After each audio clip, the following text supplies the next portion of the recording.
చిత్రహింసల కేసులో విజయపాల్ విచారణకు సహకరించిన విశ్రాంత డిఎస్పీ. ఇతని గురించి అంటే చాలా రూట్గా బిహేవ్ చేసేవాడు, వెళ్ళిన ప్రతి ఒక్కరిని కూడా అరే ఎవరే అని పిలిచేవాడు. అతని దగ్గరికి వెళ్ళాలి అంటేనే ఆ 3 అంచెల వ్యవస్థను దాటుకుని వెళ్ళాలంటే అలా చాలా క్రూరంగా బిహేవ్ చేసేవాడట విజయపాల్ గారు. అయితే ఈ రోజున మొత్తం ఆయన ఇప్పటిదాకా చేసిన పాపాలన్నీ మరి ఇప్పుడు పడిన ఉంటాయి. ఎవరు రఘురామరాజు గారిని కొట్టిన విషయంలో తీసుకెళ్ళి బాబు ఏంటో విషయం ఎవరు కొట్టమన్నారు చెప్పేసి నీ మీద అంత ప్రెజర్ ఉండదు కదంటే తెలియదు, గుర్తులేదు, మర్చిపోయాను అంటాడు. అంటే ఇక్కడ ఈయన దగ్గర ఉన్న కనెక్షన్ కట్ అయితే పైన వాళ్ళు అందరూ సేఫ్. యాక్చువల్గా ఇప్పుడు విజయపాల్కి రఘురామరాజు గారికి ఏం గొడవ ఉంది? గొడవ ఎవరిది? రఘురామరాజు గారిది, జగన్ గారికి. కొట్టించాల్సిన అవసరం ఎవరికి వస్తుంది? జగన్ గారికి. ఇప్పుడు జగన్ గారు కొట్టించారంటానికి మరి ఏదైనా సాక్షి ఉండాలి కదా. ఖచ్చితంగా సాక్షి ఉండాలంటే వీళ్ళు చెప్పాలి. మరి నువ్వు ఎందుకు కొట్టబోయా అంటే మరి దానికి సమాధానం ఏం చెప్తున్నాడు విజయపాల్? జైలుకి పోవడం అంటే ఎంత గౌరవం అండి, మరీ దారుణంగాని. ఆంధ్రజ్యోతిలో కూడా రాశారు, విజయపాల్ అరెస్ట్, రఘురామ కస్టోడియల్ హింస కేసులో చర్యలు. ఒంగోలు ఉదయం నుంచి సాయంత్రం దాకా విచారణ. చివరిలో స్వయంగా రంగంలోకి ప్రకాశం ఎస్పీ. ఈయన్ని ఎంక్వైరీ చేయడానికి అక్కడ ఐఓగా ఉన్న సర్కిల్ ఇన్స్పెక్టర్ గారు ఆలోచించారట. అంటే భయపడ్డారని చెప్పలేం కానీ ఆయన ధైర్యం చేయలేదట. డిఎస్పీ గారిని అయితే డిఎస్పీ గారు కూడా ఆలోచించారట, ఆయన కూడా ధైర్యం చేయలేదు. అప్పుడు మళ్ళీ ఈయన కోసం ప్రత్యేకంగా ఒక ఎస్పీ గారిని ఐఓగా నియమించారటండి. ఒక ఎస్పీ గారిని నియమిస్తే తప్ప సార్ నాకు దాకా పిలిపించడం, కూర్చోబెట్టడం, అరెస్ట్ చేయడం అనేది జరగలేదు. ఈ లెక్కన ఆ పాల్ గారు, విజయపాల్ గారు ఏ స్థాయిలో వాళ్ళందరినీ కూడా మేనేజ్ చేశారు, ఏ స్థాయిలో వాళ్ళందరినీ అదిరించి బెదిరించారో మనం అర్థం చేసుకోవచ్చు.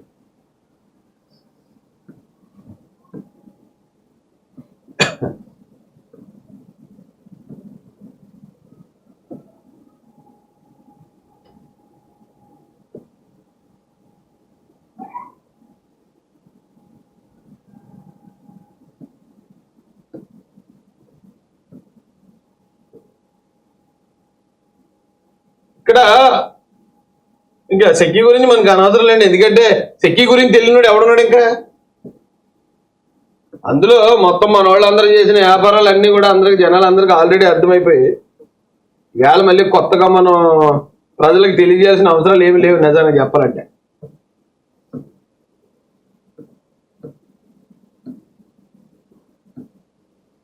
ఇక్కడ 10 రోజులు వచ్చిందండి పరవాణం ఉండటానికి. పసుపు చొక్కాలు వేసుకుని ఉద్యోగాలు చేయొద్దటండి పోలీసులకు చెప్తున్నాడు రాజా, మాజీ మంత్రి దాడిశెట్టి రాజా. ఇతని మీద ఆల్రెడీ ఏబిఎన్ ఆంధ్రజ్యోతికి సంబంధించిన ఒక విలేకరు గారిని అక్కడ అంతకుముందు జరిగిన హత్యలో ఈయన ప్రమేయం ఉందని ఆయన మీద కూడా ఆరోపణలు ఉన్నాయి. ఒక హత్యలో అలాంటి వ్యక్తి వచ్చి పోలీసులకు నీతులు చెప్తున్నాడండి. మీరు రిటైర్ అవుతారు, మేము ఎప్పుడు యోగక్షలోనే ఉండం. పోలీసులను హెచ్చరించిన వైకాపా మాజీ మంత్రి దాడిశెట్టి రాజా. పోలీసులనే బెదిరిస్తున్నారండి. మీరు రిటైర్ అయిపోతారు, మేము మాత్రం ఎప్పుడు కూడా ప్రతిపక్షంలో ఉండం, మేము అధికారంలోకి వచ్చేదాకా మీరు రిటైర్ అవుతారు కదా, అప్పుడు మీ సంగతి తెలుపుతాం. డైరెక్ట్గా బెదిరించటం. ఇతని మీద ఖచ్చితంగా పోలీసులకు సంబంధించిన పోలీస్ సంఘాలు ఉంటాయి కదా, వాళ్ళు కేసు పెట్టచ్చు. పోలీసులు ఎంత దారుణంగా డైరెక్ట్గా థ్రెటన్ చేయటం, అది కూడా మళ్ళీ నేరారోపణ కలిగిన వ్యక్తి, ఒక హత్యలో నేరారోపణ కలిగిన వ్యక్తి పోలీసులు బెదిరిస్తున్నాడు. ఇది అతను అధికారంలో లేనప్పుడే. మరి ఇలాంటి వాళ్ళు అధికారంలో ఉన్నప్పుడు ఎలా బిహేవ్ చేసి ఉంటారో ఆలోచించండి ఒకసారి. పోలీసులు పసుపు చొక్కాలు వేసుకుని ఉద్యోగాలు చేయొద్దు, మేము ఎప్పుడు ప్రతిపక్షంలోనే ఉంటాం, మీరు ఎప్పుడు ఉద్యోగాల్లోనే ఉండరు, రిటైర్ అయ్యే పరిస్థితులు వస్తాయి, తస్మాత్ జాగ్రత్త అంటూ మాజీ మంత్రి దాడిశెట్టి రాజా హెచ్చరించారు. రాజ్యాంగ దినోత్సవం సందర్భంగా మంగళవారం తొలిలో అంబేద్కర్ విగ్రహానికి నివాళులు అర్పించిన అనంతరం ఆయన విలేకరులతో మాట్లాడుతూ పోలీసులపై అనుచిత వ్యాఖ్యలు చేశారు. ఒక పార్టీని లక్ష్యంగా చేసుకుని తప్పుడు కేసులు బనాయిస్తున్నారని ఆరోపించారు. సామాజిక మాధ్యమాల్లో వైకాపా వారు 1% అత్యుత్సాహం ప్రదర్శిస్తే తెదేపా జనసేన 99% అత్యుత్సాహం ప్రదర్శించారటండి. మరి అత్యుత్సాహం ప్రదర్శిస్తే మరి ఎందుకు అరెస్ట్ చేయించలేదు? మొన్నదాకా మీరే ఉన్నారు కదా, ఎంతమంది అరెస్ట్ చేశారు? అరెస్ట్ చేసిన తప్పుడు కేసులు, ముసలోళ్ళు అరెస్ట్ చేశారు, పెద్దోళ్ళు వృద్ధుల్ని తప్పుడు కేసులు పెట్టి అరెస్ట్ చేశారు తప్ప ఇక పలానా ఓడు ఇలాగ మార్పింగ్ చేశాడు, పలానా ఓడు ఇలా పలానా ఎమ్మెల్యే గారి ఇంట్లో మహిళలను తిట్టాడని ఏదో ఒక సాక్ష్యాధారంతో ఒక్కడు కూడా ఎందుకు అరెస్ట్ చేయలేదు? నిజంగా టీడీపీ జనసేన వాళ్ళు కనుక అలా సోషల్ మీడియాలో మార్పింగ్లు చేస్తుంటే, మేము అధికారంలోకి మొన్న కదా వచ్చాం, మేము అప్పటిదాకా మీరే ఉన్నారు కదా.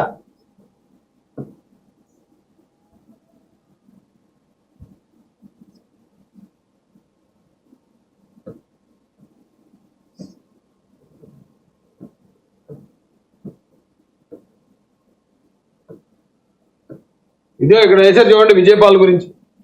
విజయపాల్ ఒక అరాచక శక్తి. సిఐడిలో అదనపు ఎస్పీగా పదవి విరమణ చేశాకే ఓఎస్డీ పోస్ట్, మళ్ళీ సారికి ఓఎస్డీ పోస్ట్ ఇచ్చారటండి. వైకాపా పెద్దల అండదండలతో కన్ను మిన్ను కానకుండా పెట్టలేకపోయిన వైను రఘురామకృష్ణరాజుని కస్టడీలో చిత్రహింసలకు గురి చేయడంలో ప్రధాన పాత్ర. ఆయన్ని విచారించడానికి సాహసించని ఇన్స్పెక్టర్ అదనపు ఎస్పీ విచారించడానికి సాహసించలేదటండి. అంటే మరి ఆ విజయపాల్ గారు సంబంధించిన ఆ వ్యవహారం ఎలా ఉందో ఒకసారి ఆలోచించండి. చివరిగా ఐఓగా ఐపీఎస్ అధికారిని నియమించాల్సిన పరిస్థితి. ముందస్తు బెయిల్ కోసం సుప్రీంకోర్టుకు, అక్కడ ఖరీదైన న్యాయవాదులతో వాదనలు. ఖరీదంటే అండి అక్కడ అడ్వకేట్స్ గంటకి 20 లక్షలు 30 లక్షలు తీసుకుంటారట. అలాంటి వాళ్ళు పెట్టుకున్నాడండి. మరి పెట్టుకున్నాడో ఇతను, లేదా జగన్మోహన్ రెడ్డి గారు మరి బాబు నా పేరు మాత్రం చెప్పగరా, నీకు కావాల్సిన ఏర్పాటు చేస్తున్నారో మరి ఏర్పాటు చేస్తున్నారు.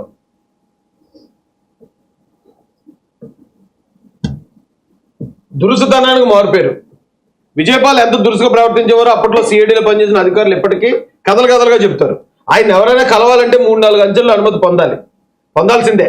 ఎవడరా నువ్వు, ఎవరిని అడిగి లోపలికి వచ్చో, మీడియా అయితే నీకెందుకు చెప్పాలి అంటూ తీవ్ర పరుష పదజాలతో మీడియా ప్రతినిధులపై విజయపాల్ విరుచుకుపడిన సందర్భాలు ఉన్నాయి.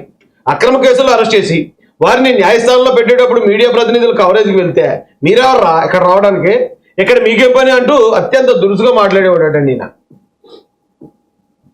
దాంతోపాటు సార్ సునీల్ కుమార్ గారి కళ్ళు చెవులు ముక్కు మొత్తం అన్ని ఈయనటండి. సిఐడి విభాగాధిపతి పివి సునీల్ కుమార్ కు కళ్ళు చెవులు సహా అన్ని తానే ఉంటూ అక్కడ సూపర్ పవర్ లో విజయపాల్ వ్యవహరించారన్న విమర్శలు ఉన్నాయి. ఉద్యోగంలో ఓఎస్డీగా వైదొలగిన తర్వాత కూడా ఆయన అదే వైఖరి కొనసాగించారు. రఘురామకృష్ణరాజు కేసులో దర్యాప్తు అధికారిగా వ్యవహరించిన ఇన్స్పెక్టర్ విజయపాల్ కనీసం విచారణ పిలిచేందుకు సాహసించలేదు. తర్వాత ఐఓగా బాధ్యతలు తీసుకున్న ఎస్పీ విజయపాల్ కు నోటీసులు ఇచ్చి విచారణకు పిలిపించినా ఆయన నుంచి వాస్తవాలు రాబట్టలేకపోయారు. దీంతో చివరకు ప్రకాశం జిల్లా ఎస్పీగా ఉన్న ఐపీఎస్ అధికారి ఏఆర్ దామోదర్ ఐఓగా నియమించాల్సి వచ్చింది. వీళ్ళు ఇప్పుడే ఇలా ఉన్నారంటే మరి ఇక అప్పుడు ఎలా ఉండి ఉంటారండి? ఒకసారి ఆలోచించండి.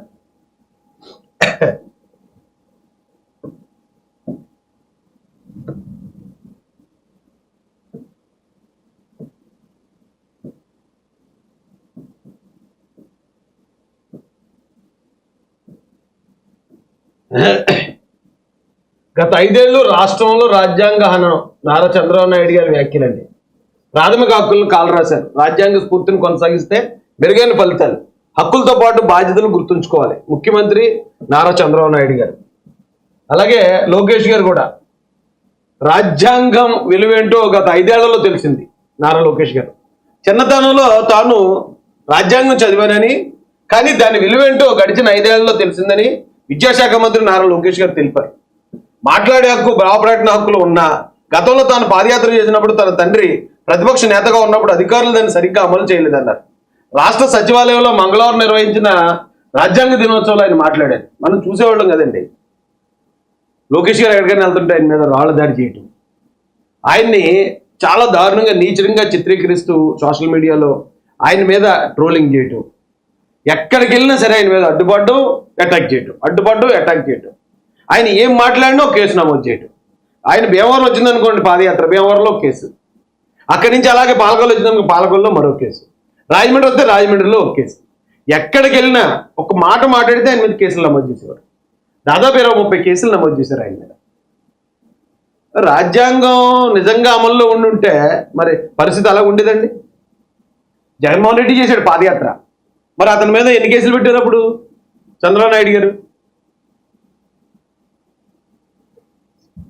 అంతలా ఇష్టం వచ్చినట్టు అతను పరిపాలించాడు కాబట్టే పరిస్థితి అలాగే అయిపోయిందండి.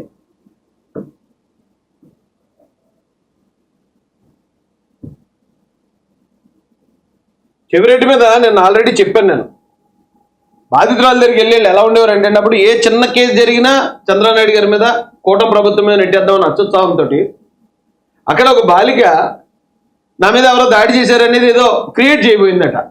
మన స్కూల్కి వెళ్ళడం ఇష్టం లేకపోతే ఇంట్లో ఏమైనా ఇబ్బందులు ఉన్నాయి, ఏదో సంథింగ్ క్రియేట్ చేయకపోతే వెంటనే అక్కడికి వీళ్ళకి ఎలా తెలిసిపోయిందో, అంటే శవాల వాసన ఎక్కడన్నా ఉంటే రాబందులు ఎలా వాలేస్తాయో అలా వాలేస్తారండి వైసీపీ వాళ్ళు. అలా వాలేసి అక్కడ గొడవ జరిగిందంటే పలానా చోట అమ్మాయి మీద దాడి జరిగిందంట, వెంటనే వెళ్ళిపోతాం అక్కడికని ఈ చెవిరెడ్డి భాస్కర్ రెడ్డి, నాగార్జున రెడ్డి ఇంకేదో కొంతమంది వైసీపీ నాయకులు అక్కడికి వెళ్ళిపోయి రోజుతో సహా రేపు జరిగిందని చెప్పి ప్రచారంలో పెట్టేశారు. రేపు జరిగింది, కూటమి ప్రభుత్వంలో మహిళలకు రక్షణ లేదు, ఈ అమ్మాయి మీద రేపు జరిగిందని ప్రచారంలో పెట్టారు. పెడితే తండ్రి ఊరుకుంటాడండి? ఆ తండ్రి పెట్టాడు కేసు. ఇది కరెక్ట్ గా అదే ఇలా ప్రచారం చేయడం మా పరువుని మొత్తం మంట కల్పించారు మీరు. నా కూతురు మీద రేపు జరగలేదురా మొర్రు అంటే మీరు రేపు జరిగిందని చెప్పడానికి అసలు మీరెవరయ్యా అని చెప్పి కేసు పెట్టారు. కేసు పెడితే దానికి సాక్షులు ఏమి రాస్తారండి వీళ్ళు?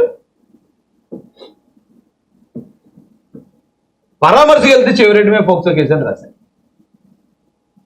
ఎవరన్నా పరామర్శకి వెళ్తే కేసు పెడతారండి? కనీసం మినిమం ఉండాలి కదా. పరామర్శకి వెళ్ళి ఏదో మాట్లాడితే ఆయన మీద పోక్సో కేసు పెట్టేశారట. ఖచ్చితంగా జైలుకి పోతారండి. అరెస్ట్ కైనా పోరాటానికైనా సిద్ధమట. నువ్వు సిద్ధంగా ఉన్నా లేకపోయినా సరే నిన్ను అరెస్ట్ చేస్తారు. చెవిరెడ్డి భాస్కర్ రెడ్డి గారు